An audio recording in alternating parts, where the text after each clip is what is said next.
Certains d'entre vous ont entendu dire que le fruit qu'avaient mangé Adam et Ève était un rapport sexuel qu'ils avaient commis avec le serpent.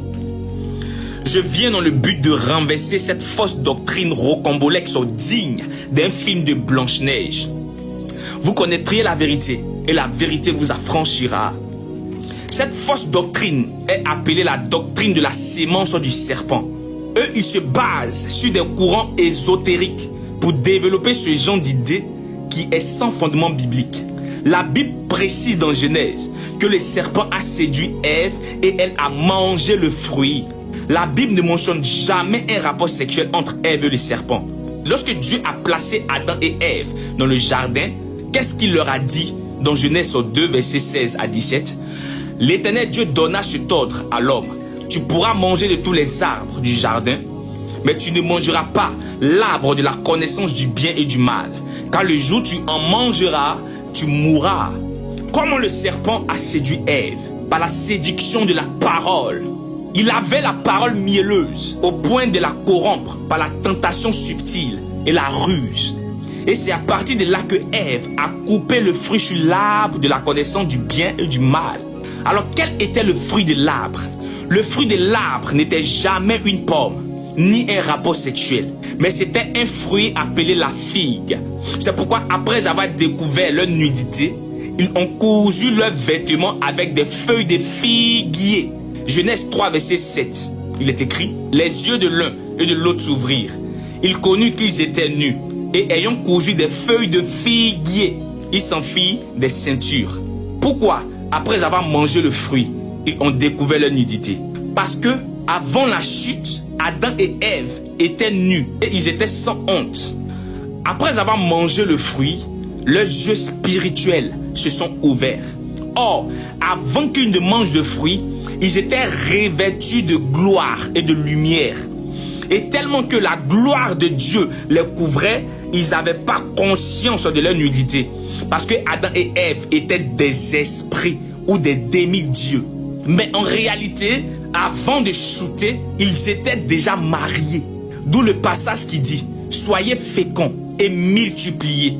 Donc, l'union sexuelle était déjà établie. Parce que le rapport sexuel dans le cadre du mariage n'est pas un péché. C'est le sexe hors mariage qui est un péché. Mais c'est lorsqu'ils ont mangé le fruit de l'arbre de la connaissance du bien et du mal, c'est là que leurs yeux s'ouvrirent et ils ont pris connaissance de leur nudité. Pourquoi? Parce qu'ils pouvaient maintenant distinguer le bien et le mal. Et lorsque Dieu est venu dans le jardin, il ne voyait plus Adam et Ève.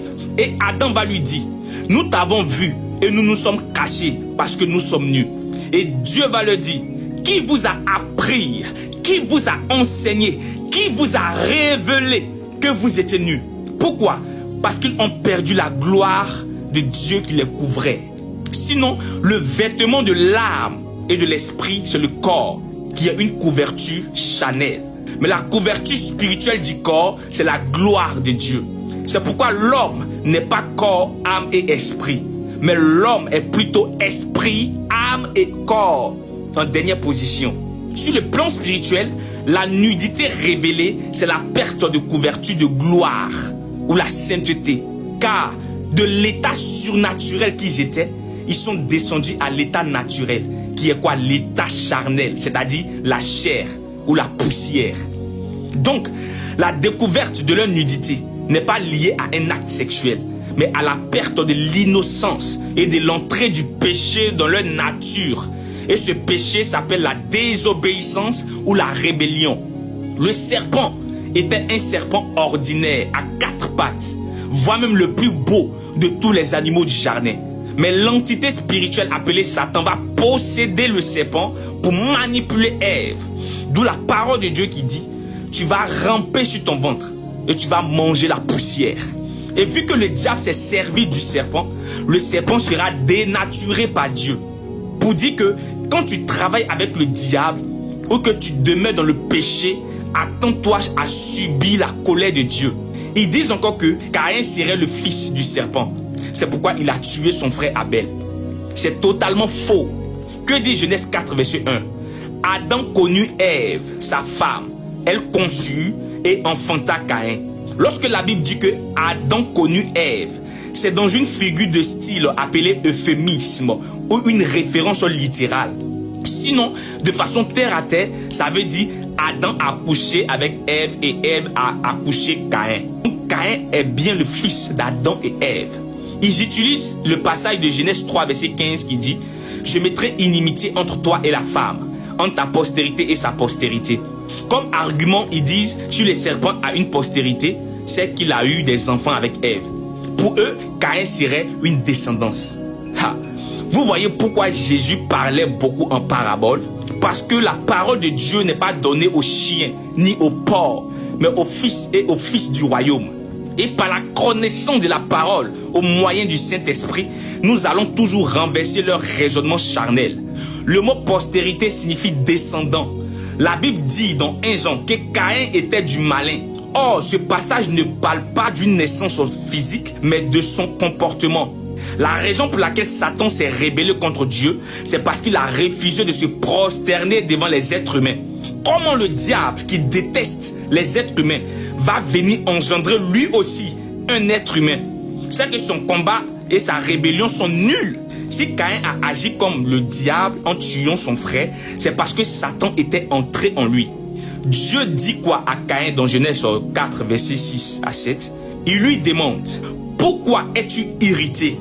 Pourquoi ton visage est-il abattu? Certainement, si tu agis bien, tu relèveras ton visage. Et si tu agis mal, le péché se couche à ta porte. Et ses désirs se portent vers toi. Mais toi, domine sur lui. En d'autres termes, si tu ne fais pas ce qui est juste, le péché est tapis à ta porte. Il te convoite, mais toi, maîtrise-le. Jésus lui-même dit aux pharisiens, dans Jean 8, verset 44, « Vous avez pour père le diable. » Mais cela ne veut pas dire qu'ils étaient nés physiquement de lui, mais qu'ils l'imitaient. Ce n'est pas une question de sang, mais de nature spirituelle. Parce que Satan ne peut pas engendrer des êtres humains.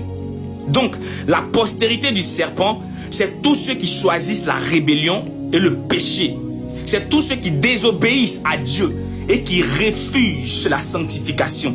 On vous enseigne la fausse doctrine qui déforme la vérité de la parole. Tout ça pour salir l'image de la femme à travers Ève et détourner le sens de l'évangile. Alors retenez que Ève n'a jamais couché avec le serpent, mais plutôt des enseignements tirés de courants ésotériques. Alors, ne garde pas ce message pour toi seul. Partage et sois béni.